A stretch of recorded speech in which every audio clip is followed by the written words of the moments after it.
I should have knocked. Few things are as gut-punching as being fired from a job, and when you're a famous actor, this often happens for the world to see. From shocking scandals to disappointing casting changes, today on Collider, we're looking at 5 times when actors were kicked off some of your favorite shows. Larry, hey. Hi. Robert Downey Jr. and Ally McBeal. It's no secret that Robert Downey Jr. went through a rocky period in his career as he worked to overcome drug addiction in the 90s and early 2000s. While these struggles affected Downey's involvement in numerous projects, it became particularly apparent with his abrupt exit from the legal dramedy Ally McBeal. You are the biggest ass I have ever met. Perhaps this is where you kiss it goodbye. The show did, in theory, come at the perfect time. Downey was looking for a project to revive his stalled career, and Ally McBeal was getting stale after 3 seasons. It needed something, or someone, to reinvigorate it. So Downey joined the show for its 4th season as lawyer Larry Paul, also serving as a love interest for Callista Flockhart's Ally. I was a therapist?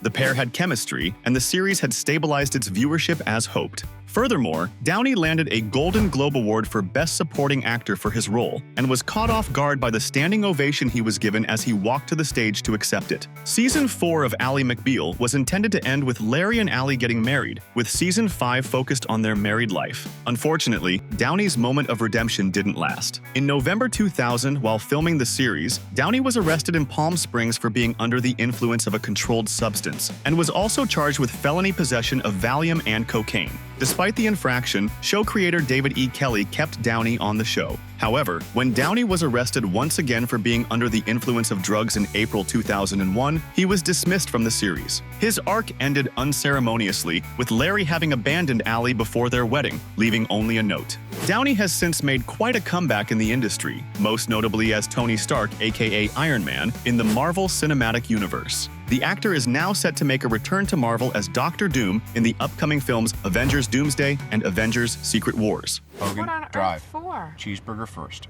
Isaiah Washington in Grey's Anatomy. One actor who scrubbed in at Seattle Grace Hospital was asked to scrub out after 3 seasons on the ABC mainstay Grey's Anatomy. That actor? Isaiah Washington. I don't think it's a tumor. Kind of shaped like an ovary.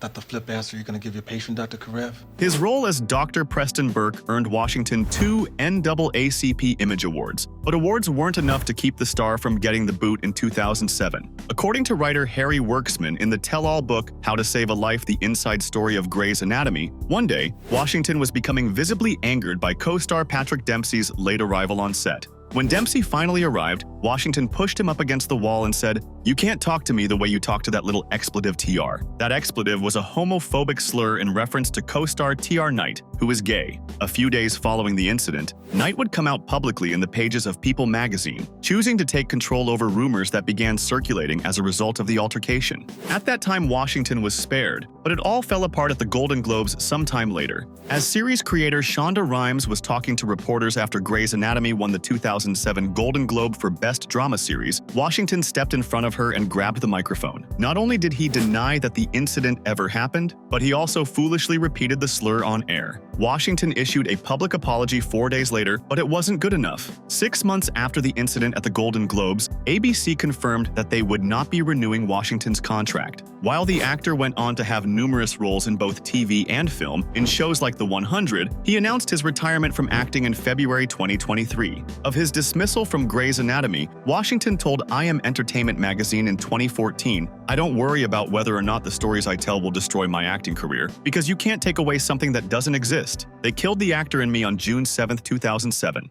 You never knew it was there, you won't miss it when it's gone. Thomas Gibson in Criminal Minds. Off-screen behavior is often cited as a cause for an actor to be fired, as Thomas Gibson found out when he was let go from CBS's police procedural Criminal Minds. I know he's been watching me. It's part of the reason I stepped down, so he'd think I was falling apart.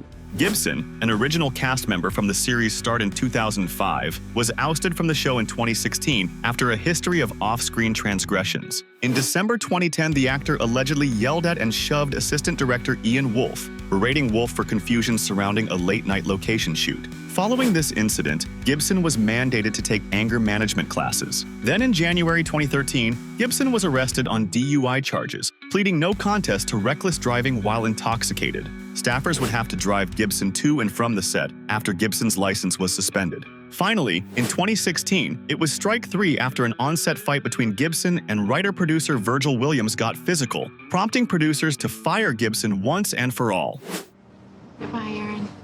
Kevin Spacey in House of Cards. The rise of the Me Too movement in 2017 brought about the downfall of some of Hollywood's biggest names, with film producer Harvey Weinstein being the first and most prominent to face allegations of sexual abuse. Another name that had a very public downfall after being called out by the Me Too movement was actor Kevin Spacey. At the time, Spacey was the lead in the pioneering Netflix series House of Cards, playing Francis J. Frank Underwood, the scheming and ruthless politician who orchestrated his rise to the presidency of the United States through treachery, deception, and even murder. If we had refused to comment, it would have suggested that it was true, which would have endangered the process. I really had no choice. But shortly after accusations against Weinstein came to light, actor Anthony Rapp publicly accused Spacey of sexual misconduct, alleging that Spacey had made unwanted sexual advances on him at a party in 1986 when Rapp was 14 years old. The same day the allegations were made public, Spacey came out as a gay man while clumsily apologizing to Rapp for his inappropriate behavior while drunk, claiming to have no recollection of the event.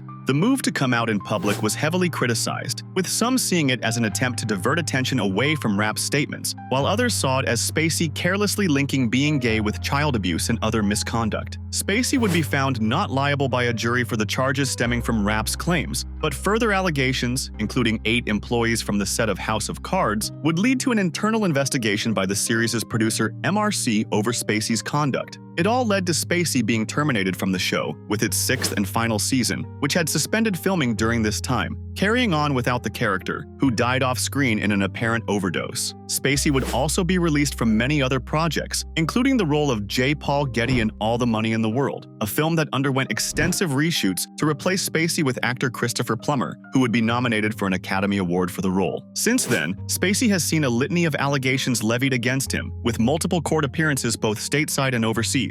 And while he has yet to be found guilty of the allegations to date, the sheer volume of those claims and the negative press surrounding them has effectively derailed his career. Richard Keel in The Incredible Hulk.